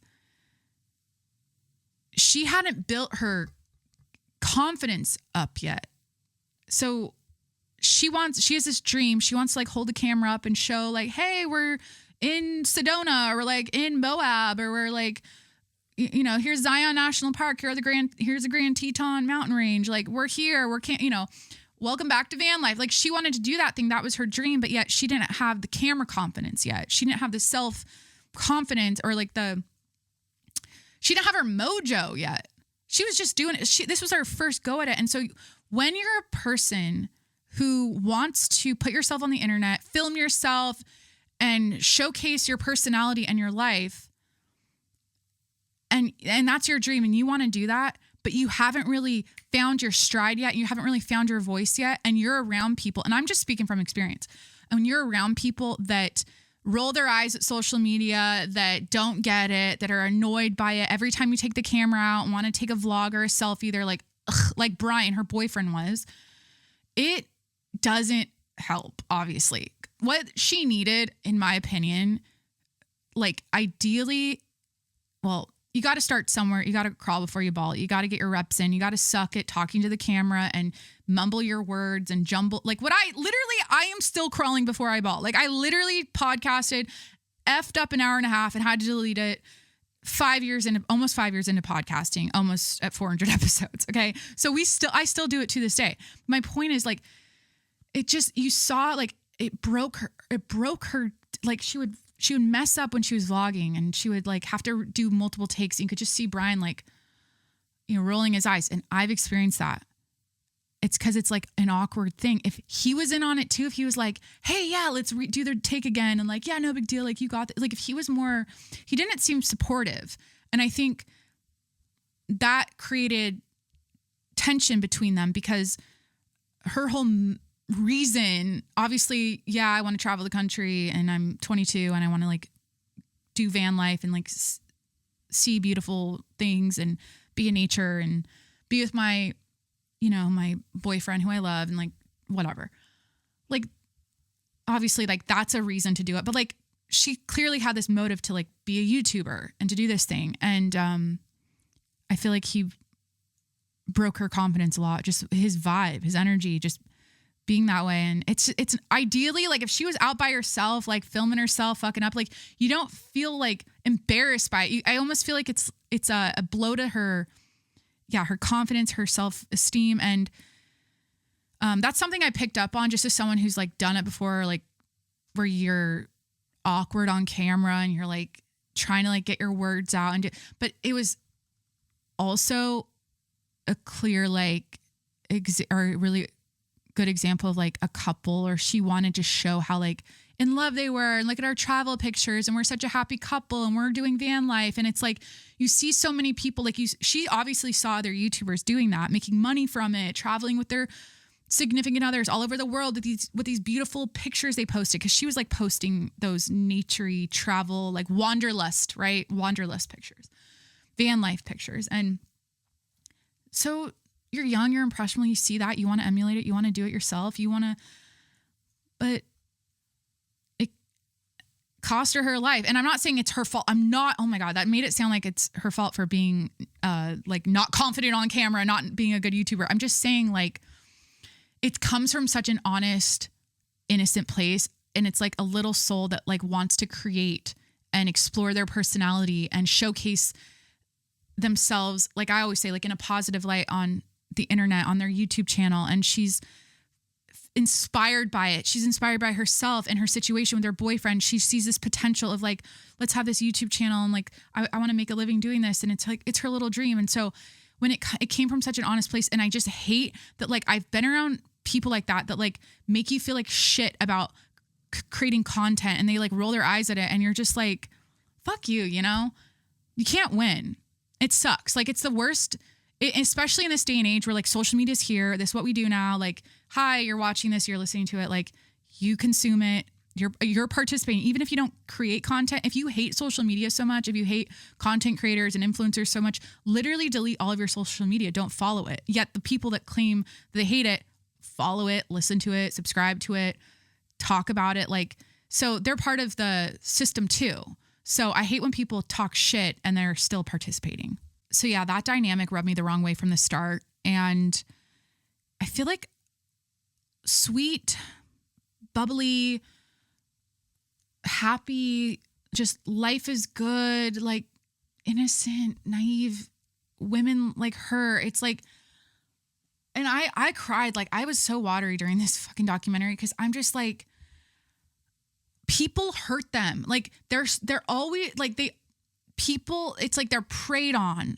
It's like they're always the one it's so effed up. People like prey on their, or like take advantage of their sweetness and their how nice they are and I feel like, I'm not saying, I don't really know, like, okay, Brian, I don't know what his vibe was. I don't know. He just had a bad vibe to me. Like just everything about him, just, I think it's because I knew the whole time, like what he did. So I was like, fuck you, Brian. But like something was just like, something in those eyes, just like the way he looked, he had a dark energy. And I would say I'm like pretty good at reading people's, I don't know. I just like pick up on stuff like that. And that's what I was getting from him the whole time. Let's talk about the body cam footage from when they got pulled over after someone reported them for like a domestic situation. they witnessed Brian like slapping her. And so they gave the police their plates or like, hey, this young couple is driving away from this location in a white van, whatever. So cops pull him over. And this scene or this situation broke me because you could see how she had been manipulated into taking responsibility for everything, which is like such a classic victim of an abuser, narcissist, psychopath thing. Like they make you think everything's your fault. And I've been there. So I'm speaking from experience. And that's why like I saw myself in her because I was like, there was a time when I believed everything was my fault. This was a past relationship. Like I thought something was wrong with me. I thought everything was my fault. Anything that went wrong, it was like, ha ha ha at me.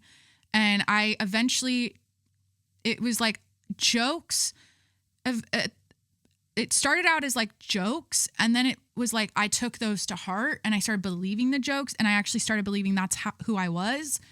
And that who I was wrong and something was wrong with me. So the end of the cycle was I completely lost my self-worth and my self-esteem and myself. I completely lost myself.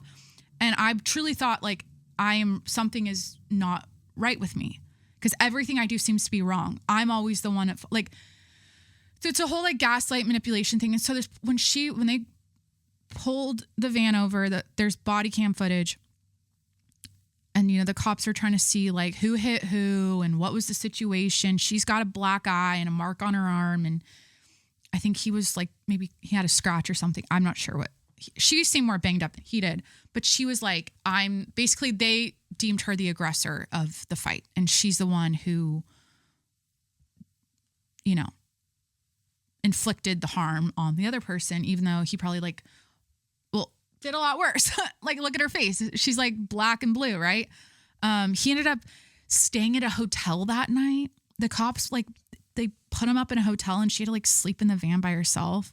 They ended up not even fulfilling the recommendation from the cops or to like stay apart for the night. They like immediately got, like after a couple hours, got back in the van together. She like picked him up from the hotel, I'm assuming, and they just like went there. Not merry way, because I think the next stop was the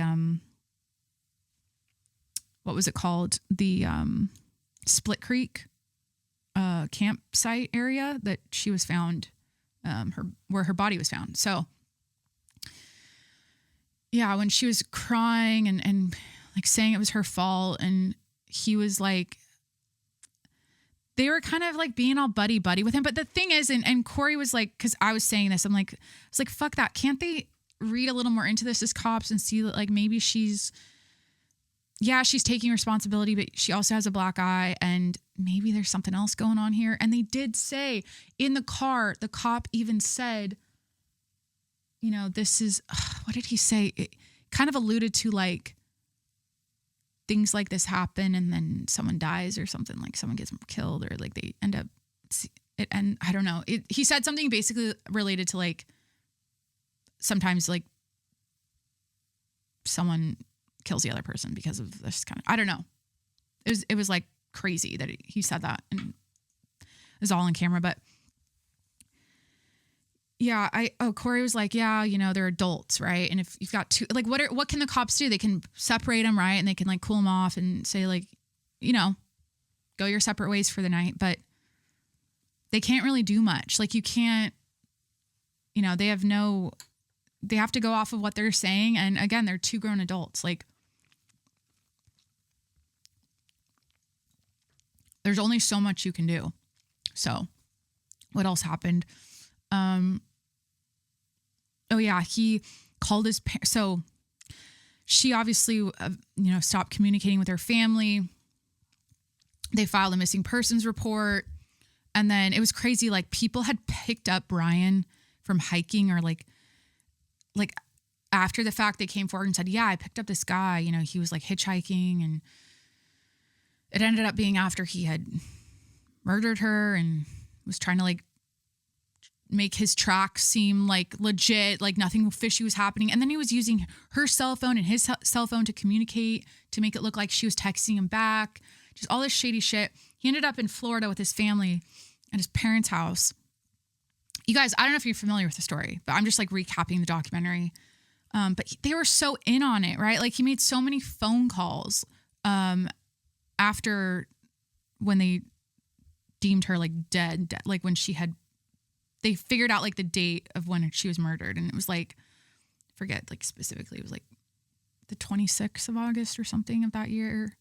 She went missing on like the 25th, or like that was the last time her phone and her camera were used so they could time like when blah, blah, blah. So yeah. And then he made some phone calls to his parents that were super shady. Like the day after, like 5 long phone calls. He ended up at their house and they were completely denying, ignoring, saying they had a lawyer, like not talking to anyone, not talking to the press, not talking to the police, like acting so shady. It's like so obvious. Like you would only lawyer up like that and be that, you know, and not say anything if you're like, your son fucking murdered someone. Like you do that because it's almost like they were volunteering like no one. Yeah. If it was legit, cops would have showed up. They would have answered the questions. They would have been like, yeah, it's just too shady. Because like parent to parent, like if you knew your son's girlfriend's family is looking for her, she's been missing for 10 days, and the cops show up at your door and you have information, you give it, like you're going to help. You're going to be like, oh my God, that's so horrible. But obviously they know more. They know what happened, you know, I mean, you can't prove that. There's no way to prove that. But it's pretty obvious that he called them and told them everything. And then they were protecting him and, you know, all that. And then he ended up in a marsh somewhere, shot himself. So no one got answers, which is awful for the families. And then he wrote a note to his family and it was like, yeah, I found Gabby and she was like in so much pain. I didn't know what happened. She was so like hurt or something. And so I decided to like end her pain. So he was saying that, trying to make it look like, in my opinion, he probably had enough of her. Probably, I don't know what, you know, some sort of dispute happened and he just couldn't take it any longer. And, you know, it was strangulation, I believe, and blunt force trauma of the head or the body somewhere, which is awful to imagine, like in those final moments and you're fucking out in the middle of nowhere. And like, it doesn't take that long to strangle someone. I'm not sure exactly how much time, but like, that's not I don't even like to think about it, but he alluded to like, oh, I put her out of her pain and I can't live with myself without her here. So I have to end my own life. And it's just like such a fucking mess. But I just hate like when you see someone so sweet and so innocent and so young and so like positive and optimistic about life and the future and their YouTube channel. And they just want to like frolic and be happy and, you know, live their life. Like, it's always like those types of women that bad shit happens to, which makes sense because they're so like, I'm jaded or I'm like guarded and hardened by life. Like, like I've had my reps in, or I've gotten my reps in with some bad shit. So like, I'm a positive person, believe it or not, but like, it takes a lot to cross me. Like, you can't fuck with me. Like, I'm going to detect it 100 miles away. I have like spidey senses. It's my gift from all the trauma and bullshit I've been through. Like, and now I have spidey senses. So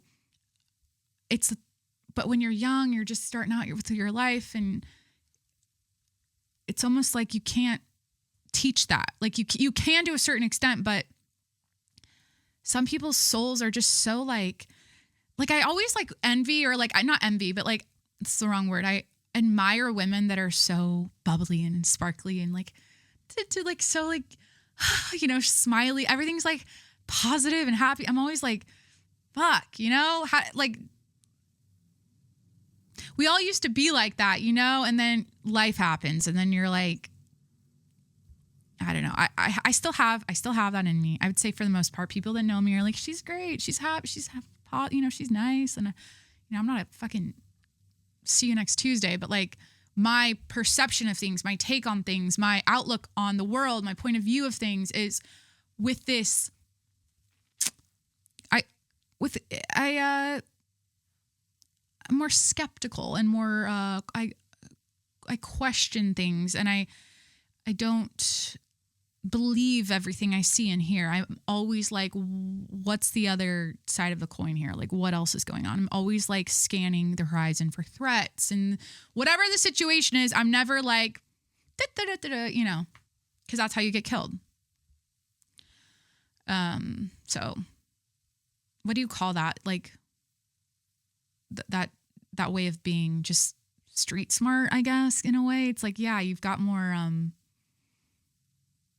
radars or detectors up for bad things. But in this world now, and especially like, again, as I get older and I'm more aware of the bad things in the world, I'm like, it's kind of hard not to be this way. So I don't really have any other thoughts about that documentary. I'm trying to think if I'm missing anything major. Like, I just had such a heavy heart about it all. Because as someone who like wants to live a happy, positive, like healthy, great life, like we all do, right? Like we all have these dreams and aspirations of like, you know, living life to the fullest and seeing the world and doing amazing things and learning and growing. And it's like when you're 22, it's like, and your life ends in a tragic way. And you were someone who just, you were so good. She was just so good, you know? And I don't know if people, like, we don't know. Okay, yeah, maybe she fucking beat him. I don't know. Maybe she was the abuser. Maybe she did. It's hard for me to see her personality and see just like how she is and to imagine murder is never justified. Like, that's not justify what he did. I'm not saying to ever get to that point, obviously, is never okay. I'm just saying, like, I can see how he did that. I can see his vibe, his energy, and like, just, he also had like, after he had killed her, had like taken pictures of all these like skulls and shit on a hike. And like, he had some weird pictures of himself, and I don't know, something was off. Something was very off there. But yeah, I just want everyone to, like, life is full of, you know, it's a roller coaster, right? Like, you're going to go on all kinds of like journeys, highs and lows, good times, bad times. But ideally, if everyone could live out their little dreams and pursue it and be successful at it. And like, with Gabby's YouTube channel, like, she was on her way, you know, she's on her way. It's fucked. It's so fucked. I hate death. I hate murder. I hate all of it. I hate murderers. I just every fucking evil thing in the world. I hate it. I get mad. I get like angry, especially just, I'd never talk about what's going on in Israel and in Gaza, but like the fucking Bibas family situation, parading the babies' coffins around like a party, like, it's just so, it's unimaginable. It's just like, you're like, it shows you like what human beings are capable of, like the worst things are capable of. And it's it's like hard to actually like wrap my head around, and I'll never understand it. And it's like,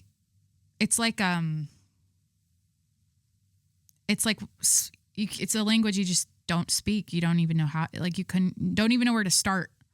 Those are sounds I can't, it's like a language. It's like trying to learn a dialect from like some tribe in some deserted area of South America somewhere. It's like they make like clicking noises. Like, I don't even know how to make those clicking. Like, that is how I feel about the psychology of people that murder other people just because of just because it's like, hey, you're not from here or whatever. It's fucked up, you guys.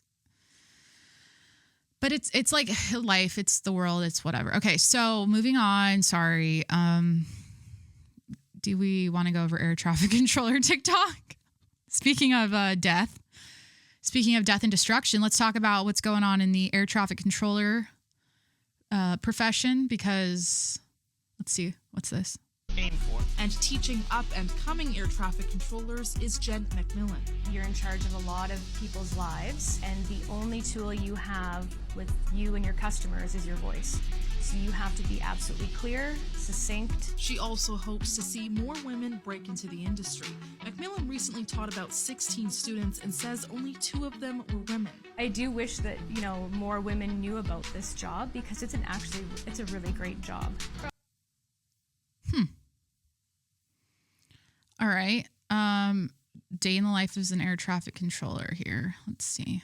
Retired air traffic controller questions. The recent mid-air collision was a disaster. I'm a retired air traffic controller. If you have questions about air traffic control, ask in the comments. Okay, well, that was a bunch of nothing here. Just scrolling away. So welcome to our tabletop lab. This is basically a mini version of what you would experience in a real tower. Yes. Next to you, we have Mallory. She is going to be your ground controller. And then out on the floor, we have our team that are going to be the pilots for you. Our tabletop labs may seem low tech. It's like playing with toy planes, but it is a very important learning. They practice with toy planes. How cute. Step for our students who have never worked in the aviation industry. So during this, as I'm directing the pilots, if I make a mistake, will that play out in front of us? It'll play out, and we'll see what happens with your decisions. Okay. Alpha, Bravo, Charlie. Yes, Alpha, Bravo, Charlie. We'll get you there. Don't worry. Okay, we're good. Let's start. Academy Tower, Cessna 172, Papa Tango, over McDonald's Bridge, inbound information Alpha. So we have. They literally take the toy planes. Like, this is one of their training sessions for air traffic controlling or whatever. Oh my God, I'm not okay. We know this. Episode 394. We're pushing through. One of their training sessions. What am I saying? What is this called? Their a part of their training is using like toy planes, and it's funny. This guy's like by a whiteboard, just like pretend flying a plane, and they're like calling it in or whatever. Here, I'll just keep playing it. So we have a Cessna 172 Papa Tango, which is a VFR aircraft. So right now, we are on. Oh, there's another plane coming. As the local controller for this simulation, I have 3 primary responsibilities. The first is coordinating the landing of all inbound planes to make sure that they don't collide. We're going to give them a pattern entry. Pattern entry? Yes. So like we're telling them how to get on the Yes, we're going to tell them how to get to the runway. In aviation, there are 5 common traffic patterns used to organize the flow of aircraft around an airport. Upwind leg, crosswind leg, downwind leg, base leg, and final approach. And it's a controller's job to choose the right pattern for the situation. They're going to go like this, and then they're going to turn. I'm sorry, Dwayne, but there's a KLM plane about There is. So you need to tell them what to do. What you're going to do is you're going to talk to the aircraft first, through aircraft identification, and you identify yourself, and then you make your transmission. So what I would say right now. They're still moving. They are still moving. Walking towards us. Okay. Cessna 172 Papa Tango, Academy Tower, enter. Left base. Left space. Runway 28 left. Runway 28 left. Cessna 172 Papa Tango, roger. We'll enter the left base, runway 28 left. KLM 791, Academy Tower, runway 28 right, clear to land. We'll land runway 28 right. I like those. Those are easy. Bring it on! Who's next? Ross, runway 16 at Bravo. My second responsibility is working with the ground controller to manage all the ground traffic, like planes. Jesus, it's a lot. I feel like air traffic controllers are, especially now, because they're. Well, whose fault is it? The pilot, the air traffic controller, like with these plane crashes, like planes. Okay, the ones that are like the other day, it was the Southwest. There's a plane crossing the runway. The Southwest plane came into land and it had to immediately take off. It's like, that's an air traffic controller issue. Someone wasn't doing it because they gave the okay for this Southwest plane to land, and then this little like private jet sized plane is crossing where it's just clearly like there's an issue with air traffic control. I don't know. Like, but when you see these videos, when you see what they have to do, like I have so much more respect for the job because it's like so many moving parts, obviously with planes on the ground, planes in the sky, planes coming into land, like knowing the timing of things and how far apart things are. And let's see. Come with me to take the ASATSA. What's this? Do. I'm an air traffic controller. So when planes take off, it's my job to make sure that they are separated and safe in the skies. So you're in that cool like control tower, right? Common misconception, not every controller is in a control tower. There's 3 different facilities. You have center, Tracon, and the tower. Okay. I work in the Tracon. Does one area make more? In general, the centers make more just because they work more volume. But there's so many different towers, so it really just depends on the level of traffic. How did you get into this? Like, what is the educational path to get here? You just need 3 years of general work experience to get into it. My path, I went through the military, so I had a little bit of a leg up in the hiring. How much are you currently making? My base salary is $175. Last year I made about $210. Was that bonuses, benefits, total compensation wrapped up? What made the difference there? Night differential, Sunday pay, a bunch of different premiums. How's your work-life balance? How many hours a week are you working? Right now I work about 48 to 50. Oh, wow, that's a lot. Yeah, our staffing's a bit tough, so during the summer we have to work some overtime, but generally not too bad. Any advice for others who are interested in doing what you do? It's the federal government, FAA, Federal Aviation Administration. It's a very niche career field. There's a lot of things that you're not going to find online. So come talk to somebody like me or... Interesting. Oh, I like this story. I think I've seen this before. Well, it's this woman I won't play. It's kind of long. It's called like the last person to talk to a dead guy. She was an air traffic controller and a plane was crashing and she had to like talk to the pilot. Or she was the one talking to the pilot before he crashed. And all right, good talk. I don't know. Let's go through my DMs. I said I was going to do this, but like really it was a question about what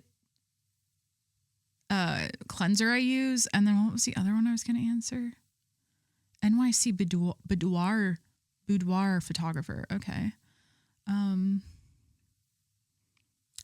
don't know. I had a DM about something that I was going to like. Victor, what's this? Hey, beautiful. How are you doing? Where are you from? Hey, message you because of da-da-da. I've been trying to da-da-da. Oh my God. Good afternoon. I'm a mother of 2 children with a condition which means they are allergic to light. I was hoping to feature on some podcast to raise awareness. My children, 11 and 13, cannot go abroad. They spend their summers inside with the curtains closed, missing out on... Huh? It's a condition where you're allergic to light. Complications. Huh. I think she's from England. Hi, I just saw your video about perioral dermatitis and where you use the sulfur cream. I'm wondering what face wash you use. Oh, I cover this. I saw in the comments it's the La Roche-Posay one, but I'm not sure which one.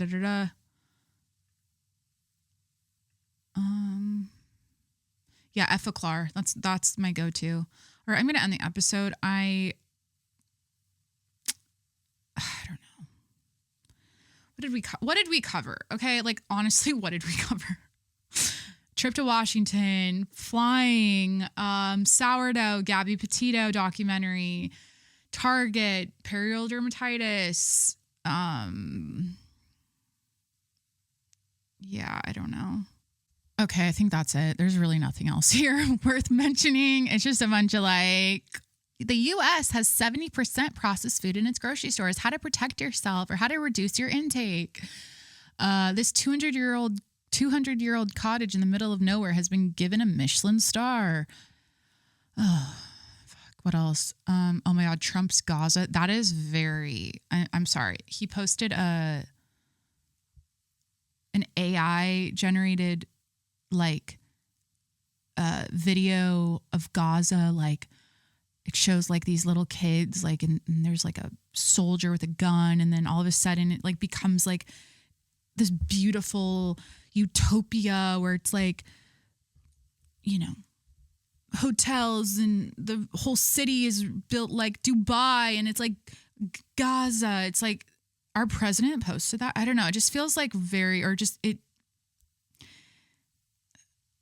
It was kind of like a what the fuck. Like, okay, yes, we see these AI videos. Yes, this exists. Yes, but like for the president to post it on his account, it's just insensitive as fuck. I mean, and I'm sorry. Like, you can have a dream of rebuilding Gaza and do all that and have like, but to post the video was it didn't sit right.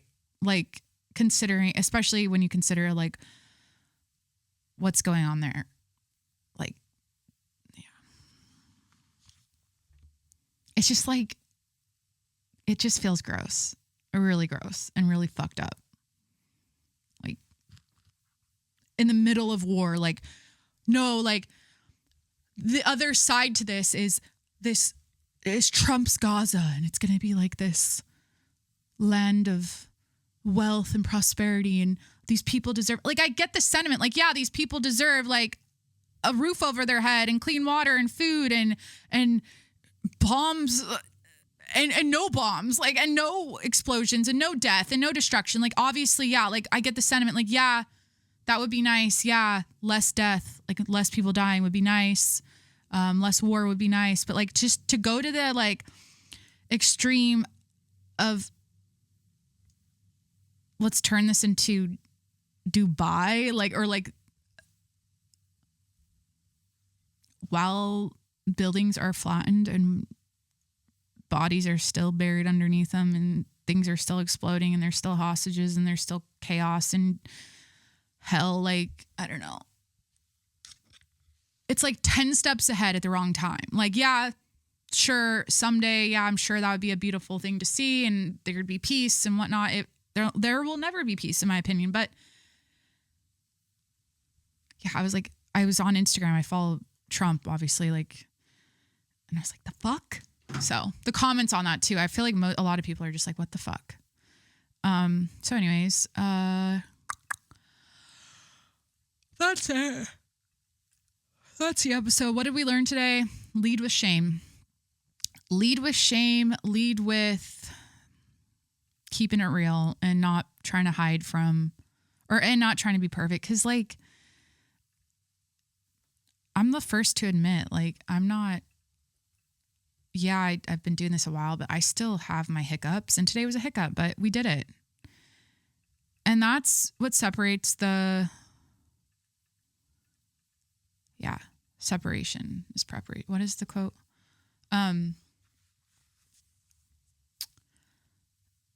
Not once have I, like, sometimes when you fail at something or you mess up or you get something wrong or you like fail, right? You're like, you completely fall flat on your face and you're like, you completely fuck up. That you'll throw in the towel. Like, it's enough for you to like throw in the towel and go, okay, this isn't for me. Not once have I done that with podcasting, even though like I trip up like kind of a lot, or I have recently, or the last 2 episodes, but it's fine. Like, I immediately, like, what did I do today? I effed up, I fell on my face, and I was like, I'm going to immediately just press record again and redo it. And that's like my rudder. Like, I know I'm doing the right thing because I'm not throwing in the towel. I never feel like throwing in the towel. I'm like, oh, I effed up the first take. Oh shit. But then I just immediately get back into it and re-record it. So that's my podcasting tip, I guess. It's just keep it moving, you know? That's with anything. Just keep it moving. Progress over perfection. The end. All right, that's the episode. Thanks so much for hanging out and being here today. Please hit that subscribe button wherever you're listening right now. I'm on Apple, Spotify, Google Podcasts, Stitcher, Breaker, Overcast. Wherever you listen to podcasts, please hit that subscribe button and review the show 5 stars while you're there. Follow me on TikTok and Instagram at Jacqueline Monroe. And subscribe to my YouTube channel. This video, this podcast is video and audio. So you can watch me on my YouTube channel, The Jacqueline Monroe Show, or Spotify, Jacqueline Monroe Show. If you want to support the show, please hit that, oh no. If you want to support the show, patreon.com/TJMS, patreon.com/TJMS. It's $5 a month. Go check it out. All right, that's it. Thanks for hanging out, and I'll talk to you next week. Bye. I'll do what it takes. I ain't making mistakes like that. I'll play it on your face to make you go take it back. I'll lose my shit. I go crazy when I'm mad. And now you go wish you would shut the fuck up real bad.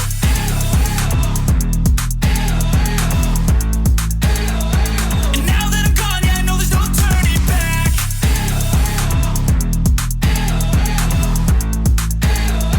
And now that I'm gone, yeah, I know there's no turning back. I'll fucking take smoke, I'ma poke a hole through you, choking's overdue. Come at me and you won't get any older, dude. Crack your holder too. Heating up inside of me,